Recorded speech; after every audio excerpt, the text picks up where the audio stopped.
Hey everybody, welcome back to Lapsed Comic Fan. Today we're talking 2019's Moon Knight.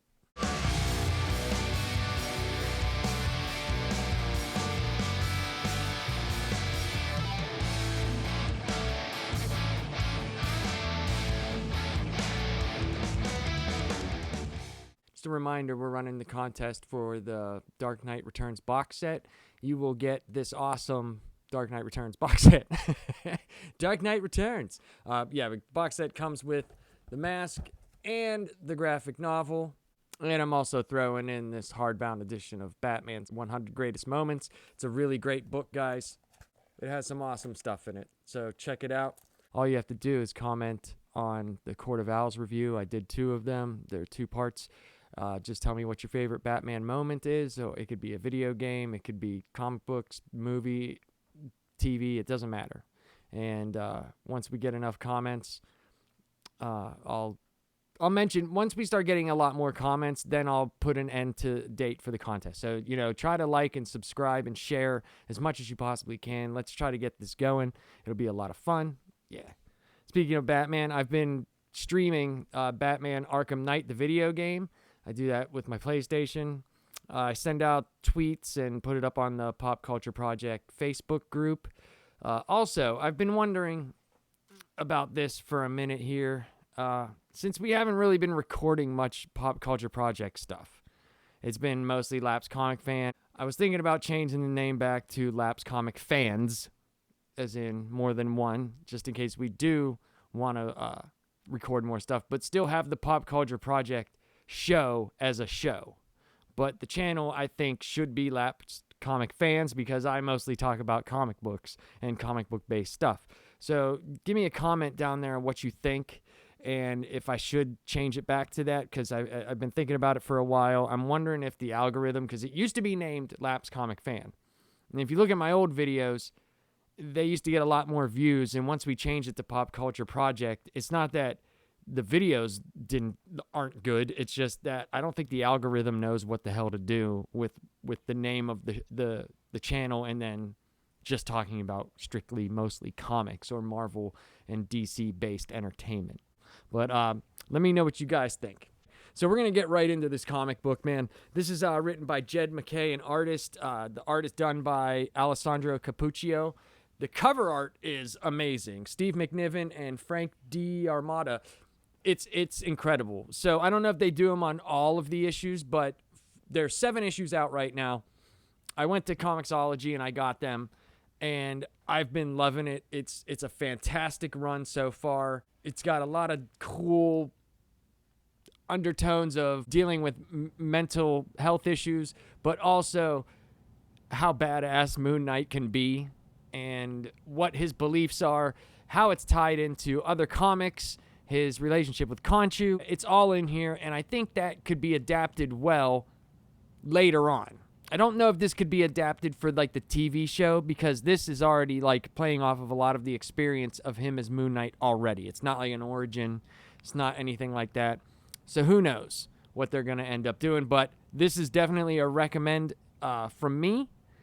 And if you can get it cheap, cool, go to Comixology or maybe Marvel Unlimited. I'm not sure of all the different digital streaming, comic streaming platforms out there. I just use Comixology because it's simple. I can just pay and look at a bunch of shit. So let's get into this. This is the first issue, number 1 from 2019. It's called The Mission, and we're going to get right into it. Moon Knight answers the phone. He runs the midnight mission and goes by the name of Mr. Knight. He runs this place called The Mission, and he takes phone calls from different people, and they have like all these different types of weird-ass problems. And he has the moniker of he helps people who travel at night. That's what Moon Knight does. So a lot of like weird problems come up, and you'll see from like just from the calls that he gets in this first issue, the type of stuff that he deals with. So we're brought to a title page, and this is what it has to say, introducing the comic. It says, mercenary Marc Spector died and was reborn in the shadow of Khonshu, the Egyptian god of the moon. Spector became Moon Knight, the fist of Khonshu, to fight evil. Through his midnight mission, he is the defender of all those who travel at night. So we open up with this kid talking about people missing from his neighborhood, and Moon Knight investigates and finds a van of vampires, getting their newest turns to find new recruits and turn them themselves for the first time. The new people are very reluctant and just want to go home. It's cool. We get these people and they're in the van with the vampires, and these new vampires are like, hey guys, we just turned you and now it's your time to move up the hierarchy. You'll get your own subordinates and then we'll be this part of the hierarchy, and all you got to do is turn them. And there's people like, we just want to go home, man. I know we're vampires now, but what did you do? Moon Knight flies through the sky and crashes through the windshield of the van and kills 2 of the vampires with a wooden stake. The new vampires try to make an escape, and they're confronted by Moon Knight and plead their cases of being kidnapped by these vampires and forced to turn new recruits. Moon Knight has mercy. He's telling all of this to a psychiatrist, Dr. Sternin, who tries to delve deep into the man Marc Spector, a Jewish ex-Marine, CIA operative, and then private military contract mercenary, who was a bad man who did bad things to people in foreign countries for money. Spector died and claims Khonshu brought him back to life to become the defender of those who travel at night. The therapist is obviously skeptical, but he is a patient at the request of the Avengers. Marc/Moon Knight has died at least 2 more times. Once at the bottom of the East River, and another when the Shadow Keep, his former headquarters, was blown up with him in it. She asks if he can die. Marc answers, he doesn't know. The way that the story is told is he's sitting down with this psychiatrist, and he's talking all about the wacky crap Marc Spector is involved with and what he believes. And from a person on the outside, you're like, so this Egyptian god of the moon, Khonshu, brought you back to life, and now you dress up like this, and you protect those that travel at night. Oh, and you defeated some vampires because a guy called you and said people were missing from his neighborhood that just happens to be in your area of protection, and you found other vampires that turned these people into vampires, but you killed the main 2 vampires, and you let the other vampires go. Even if they were kidnapped, they're still vampires by your claim, knowing that vampires feed on blood, and at some point these people are going to have to feed on blood. Yeah, that's what I did. And you can't die because you've died a couple other times. I have no idea if I can die. So right off the bat, you're just like, holy crap, that's a lot to take. But it's really cool, man. The way that it's written, it's like he's sitting there telling her just matter-of-factly. Like, it's probably the most honest he's probably been with somebody about all of this. And he knows it sounds ridiculous. But when we know, the reader, that it is real and this stuff is happening, it makes it so much more fun, because you know that this person, this therapist, is just like, oh, this dude, like, I don't even want to talk to this dude. But since the Avengers said so, and we'll get more into the Avengers, because there's a relationship he has there with the Avengers, and it deals with Khonshu. And there was a Avengers run by Jason Aaron that started in 2018. When it got to about issue 33, it started a specific run called The Age of Khonshu. And I think it was like 5 or 6 issues, and it was really, really cool. And that ties into this right here. So, yeah, we're going to talk about that a little bit more. But, yeah, so this therapist has to think this guy that I'm talking to is a wackadoo. It's a lot of him talking to Dr. Sternin. It kind of goes like, here's what he's doing, and then it cuts back to Dr. Sternin, then cuts back to what he's doing, then Sternin, then, yeah. We go to his office, and he has a receptionist that was one of the vampires that he saved. This black lady, and it's cool because she has a Spider-Man cup, and she's just like kind of a jerk to him, just kind of like, yeah, okay, dude, whatever. And this old woman comes in, and she says, hey, there's these people in my building, and they're like creatures, and they scratch at the doors, they whisper things, and people are frightened. I don't know what to do. Can you help me? And of course, he goes to help. So he ends up going to the building where the old woman had talked to him about, and he runs into these creatures, and it's crazy because I can't tell what they are, and this might have been from when I wasn't reading, but he says that they're Spider-Man villains, and he kills one of them. He throws it right out the window, and he's like, I know who you are, vermin. one of Spider-Man's foes, some mad science guinea pig used to be a man, hates being alone. And he says, now you can clone yourself. A good trick means you're never alone. He says, unless I kill you, and I can and I will. He's like, I'm not Spider-Man. So right there off the bat, we realize that this is like almost Wolverine level of things. Like, you have certain superheroes that they'll mess you up, but they won't kill you. Because I think they feel if they kill someone, that's not superhero-like. Where we have X-Force, where they kind of will kill you because they're like secret underground missions, that Black Ops type thing. He's just telling them, I will kill the shit out of you. I don't care. And I think that's really cool. It at least lends a level of there being stakes to what's going on with the villain. At least there's that, because it kind of sometimes hard when a supervillain is doing all these terrible things, right? And we know that they're not going to get killed. We know that they're going to get put in some mental institution. That's one of the only drawbacks of Batman, in my opinion. As much as I love Batman, it's like, how many times do you got to put this person in Arkham Asylum before you realize, dude, that this shit ain't working? Like, they're done. It's never going to work. Obviously, a person who has cloned himself into some rat person, you know, and can clone it so he's never alone, isn't coming back from this. They're fully into it.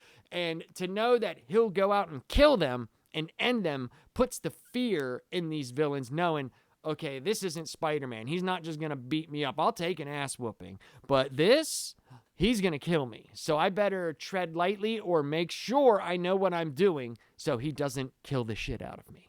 And he tells them he understands how losing his people hurts. He said, but these are my people you're trying to eat. You tried to take one of mine, so I took one of yours. You can leave it at that, scurry off and keep clear of my territory, or you can test me further. And man, let me tell you how awesome the art is in this. And Cappuccio does a fantastic job. There's times where I like bulky art, but for something like Moon Knight, it needs to be slick. It needs to be thin-lined. It's very, very good. All the personas, which we will get into at a later time, not particularly this issue, but when he is Moon Knight, he looks fantastic, guys. Like, it looks incredible. When he comes through the sky and he has his cape and cowl out, man, it's in the crescent moon shapes. He's got the branding all over him. I mean, it's sick. I think it's badass. So we get to the conversation with Dr. Sternin that I wanted to hear about, because I hadn't read a lot of Moon Knight. A lot of the stuff that I read had him in other people's comics, and I think I can't remember who wrote it, but I'll have to look it up. If I remember, I'll talk about it at a later time. But I read one of his runs, and it was only like 8 issues. It wasn't like the full thing. It was just like a run of one particular story. And I liked it, but I didn't know enough about Khonshu and all the stuff that he was doing, and I just didn't understand it. So it didn't lend me to be like, this is really good. As much as I enjoyed it, I just didn't know enough about him. And we do get a little bit of his backstory with Khonshu, so because Moon Knight would be a very hard comic if you don't know anything about him to just go and read, because all the things that you're learning on the fly, it feels like, oh, you're just telling me this, so the stuff that I see makes sense, as opposed to you already knowing it and then playing off of the history that you have with the character. He seems like a character that if you know and you've read him for a while, it pays off knowing that stuff. But it can be accessible to new readers. I hope that doesn't put you off. It's just one of those things. It's like the Spider-Man movie, No Way Home. If you saw all those other movies with Tobey Maguire and Andrew Garfield, and then you see this one, you're like, wow, this pays off completely. But if you hadn't seen those movies and you just see this as a standalone, the impact isn't as much. We hear why Moon Knight is so dedicated to Khonshu, who he admits is a god not worthy of his devotion or praise, since he has tried to take over the world and is imprisoned by the Aesir on Asgard somewhere. But unworthy or not, he is his fist and high priest, and he has taken on his duty as his own.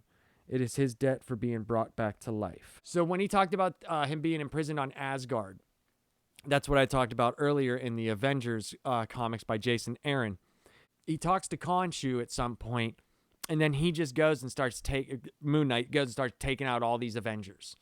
because Khonshu had this plan of taking over the world. I hadn't finished that run, but I read the first 2 issues, and man, it was cool so far. I totally advise reading that. You can find those in trades. You can find that volume just if you search Age of Khonshu online. You can find the trade paperback. Should be very cheap. It's not super expensive. If you want to know more about this, I would definitely read the 2018 Avengers run, Jason Aaron. You could search this, type in on Google, Jason Aaron, Age of Khonshu, Avengers, and you'll find the issues that you need to get. On one of his missions, he meets a Dr. Bader, who has taken over a free clinic and is part of the Khonshu home office, and he's disappointed at Moon Knight for letting vampires exist in his territory. He also warns Moon Knight that there is only one who outranks him in the cult of Khonshu, and Moon Knight is not him. Moon Knight gets called, and they said it was a supervillain, and it was 8-Ball, and committing this crime. And when he gets there, he sees this guy, just a plain clothes-dressed guy beating the shit out of 8-Ball, and he's just like, hey, keep going, and he's just watching, and we find out that this is a guy named Dr. Bader, and he knows about Moon Knight and starts talking about Khonshu and all this stuff. And Moon Knight's like, yo, I didn't see you at the church social. He's like, no. He's like, let's just say I'm from the home office. And he starts kind of putting Moon Knight down, saying that he's kind of failed with letting the vampires there. And Moon Knight looks to him. He's like, listen, man, I don't know where you're from, but whatever you are, I still outrank you. And this was cool because he's like, look, the guy, Dr. Bader, turns around and he says, there's only one person who outranks me, and you're not him. So you're like, ooh, is this guy a friend or a foe? We don't really know yet, but he seems very sure of himself, which kind of makes Moon Knight hesitant. It makes him think like, ooh, I don't know who this is, but he knows about Khonshu, and he knows about the fist of Khonshu. He knows about me being the fist. Ooh, who is he? And what is he doing here now? Dr. Sternin is worried about Mark's brain, as contact with a god, however that is defined, has chemically changed him, and she worries about the changes that could happen in the future. While Moon Knight talks to Reese, his partner/assistant, we get a monologue from someone in the shadows talking about how Moon Knight/Marc Spector, Jake Lockley, Stephen Grant, and Mr. Knight has fallen, and he's going to break his faith to see what he really believes in. There was someone in the shadows. Moon Knight gets done with the Bader thing, and he's sitting there on a chair, and we see Bader walk by. So I thought at first it was Bader saying these things. And you see someone in the shadows, and they're going through all of Spector's different personalities. And we said there's Moon Knight, Marc Spector, Jake Lockley, Stephen Grant, and Mr. Knight. So the ones we see in this is Mr. Knight and Moon Knight. We know that there's a Marc Spector because he acknowledges Marc Spector. So I don't know if it's like he knows of all these other personalities or they just come up out of nowhere. Where the show, he's Stephen Grant, and when he finds out that there's a Marc Spector, he's just like, what in the hell's going on? We haven't gotten that deep yet, so we don't know fully what's going on with the other personalities. But this guy is there, and he's talking about how he's going to break Moon Knight, how he doesn't really believe in anything. He's like, I'm going to show him what he really believes in, and he looks like he has all this information on him. He's in the shadows, so we don't know. And at first when I was reading it, I thought it was Bader, until Dr. Bader walks into a room and starts praying to Khonshu and says Moon Knight needs correction. He strayed from Khonshu's purpose, but his other fist remains faithful, the Hunter's Moon. So yeah, dude, this was amazing. Dr. Bader goes in and he has his own statue, and he's praying to him, and exactly what I had just said happens. And when he turns around, he pulls down this mask, and it's the Hunter's Moon. And I was like, oh, this is cool, because there's another fist, there's another hand of Khonshu. And they could either team up or they could end up fighting each other, which is probably more likely. But if he's not the guy who was in the shadow, then who is? And will they end up teaming up to take this guy out? But it seems like Bader sticks more to like strict rules, where Moon Knight is just, he has empathy and sympathy sometimes towards people, because Vader's like, look, you allowed vampires to get into your territory. And we find out a little bit later that the reason why he didn't kill those other people is because, yes, they were turned into vampires, but they were citizens in his territory that were kidnapped. They didn't ask to be turned into it. And if I just go around killing people all the time for no reason whatsoever, how does he differentiate when he needs to kill somebody? He's just going to end up killing tons of people. It's just not right. And I agree with him on that. I don't agree because they're vampires. And Vader ends up becoming a little bit of a thorn in his side because Moon Knight, Mr. Knight, ends up becoming friends with some of these people. And he has like his own little band of helpers. And it starts to get really cool, and we also have to find out who the hell was that person in the shadows. So even though there wasn't a lot of action in this, there was some with the vampires, and there was some with the 8-Ball and the vermin. I give this a 3.5 out of 5, which is a very high mark in my opinion for a first issue, because there's a lot of things that you have to do. One, you have to please new readers, but two, you also have to please the readers that have been reading Moon Knight for a long time with a gripping enough story to keep them involved to where they're like not giving up on the first issue because it's just a bunch of backstory and getting new people. Because when you start with number 1, it's always hard to get people to stay focused on something if they've known the character for so long.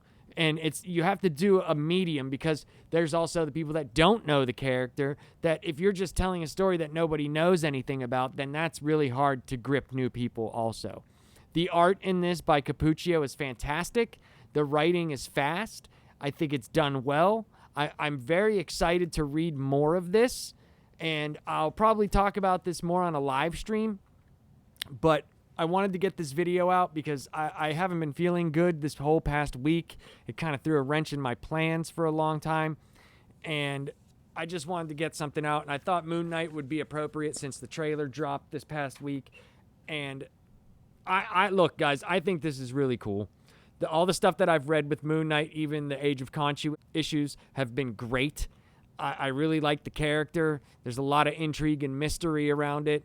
And with mental health being a huge subject, at least in the United States and across the world, but prevalent in the United States, it's very cool. It's a cool allegory to read and to see how superheroes deal with that. So, yeah. Let's get into a couple of our Batman's 100 greatest moments. We left off on number 30. So we're going to go, I'll say this. Let's do 4 of them. We'll do 4, okay? So number 31, oh, this is awesome, is in Batman's 100 greatest moments. Number 31 is Jason Todd steals Batmobile tires. Says, a major post-crisis alteration introduced readers to street urchin Jason Todd, who didn't think twice about boosting the Batmobile's tires in an effort to make some money. This was from Batman number 408, June 1987. Artist Ed Hannigan and Dick Giordano. And writer Max Allen. I'm sure we've all seen this in some sort of form, animated or in another comic, but this was the original one. And what's crazy is, if you take a look at the Batmobile back then, it was just like a car, almost like Kit from Knight Rider.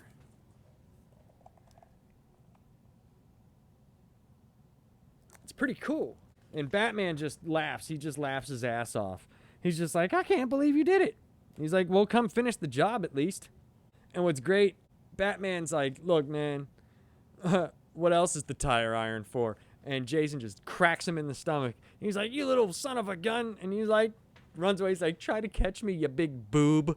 I love the way that shit was written back then. It was great. All right, number 32 is Jason Todd becomes Robin. Seeing something in the street smart kid, Batman decided to recruit the teen and train him to become the second Robin, a decision he would come to regret. Writer Max Allen Collins. artist Dave Cockrum, and Mike DiCarlo from Batman 410, August 1987. So I guess he trained him just kind of like he did Dick Grayson, and he ends up giving him the Robin costume. And that was something that he did regret. Amanda and me, we talked about Death in the Family. We talked about that whole comic, and it was totally insane. I mean, that whole comic is great in concept, but man, is it wacky. I mean, the Joker becomes like an Arab diplomat, and like when you think of Death in the Family, you think, oh, how does Robin die and what happens? And his mom like betrays him, and because she's a piece of shit, and he still tries to save her. And the Joker's like, screw that. You're a piece of shit, Mom. You sold out your son, so he leaves them both to die. And you don't think, though, Joker Arab diplomat. All right, number 33. Bruce and Dick discuss Jason. And it says, no one likes to be replaced, and the subject of Jason finally comes up at Donna Troy's wedding, where Bruce Wayne and Dick Grayson have a moment to talk.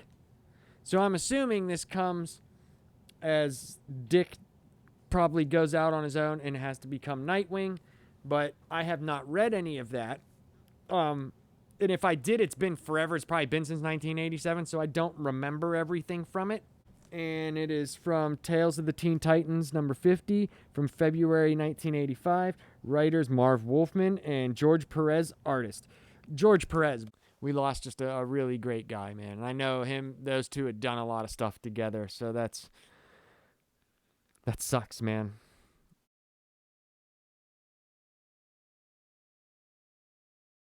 All right, number 34, Tim Drake joins the team.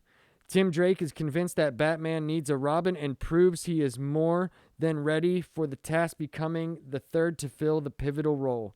Batman 442, December 1989, artist George Perez. So those are some big moments, man. A lot of Robin moments. That's pretty cool. And man, let's talk about this. Let's talk about Nightwing's first costume, or one of them. What in the hell is that? That is definitely a ridiculous costume. So, yeah. Those are some cool moments from Batman. These are just, some of the stuff that you will be able to read and have on your own if you enter the contest. Go to the Court of Owls videos and leave a comment there on what your favorite Batman moment is, whether it's a video game, a movie, a comic that you read, anything. And we'll do it randomly on a live show. And whenever I get enough comments, I will set an end date, and we'll go from there. And I hope we get enough people to get in the contest, because the last person who entered didn't get back to me, so I couldn't even send the stuff out. I waited 2 to 3. Even now, they still haven't gotten back to me. So, we've lost some subscribers. I've been trying really hard to get more people to watch, but all I really care about is real fans. Like, if real subscribers, like, don't just subscribe just to do it. I would like people to interact with me, and I have some really good subscribers, guys. There's some of you out there that are watching live streams, that are watching me play the video games, and I appreciate it. I love talking with you guys, and I really, really do appreciate you. And I'll do this show no matter what, because I love doing it.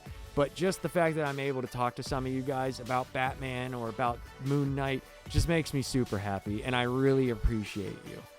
So I hope everybody has a good weekend, and stay safe.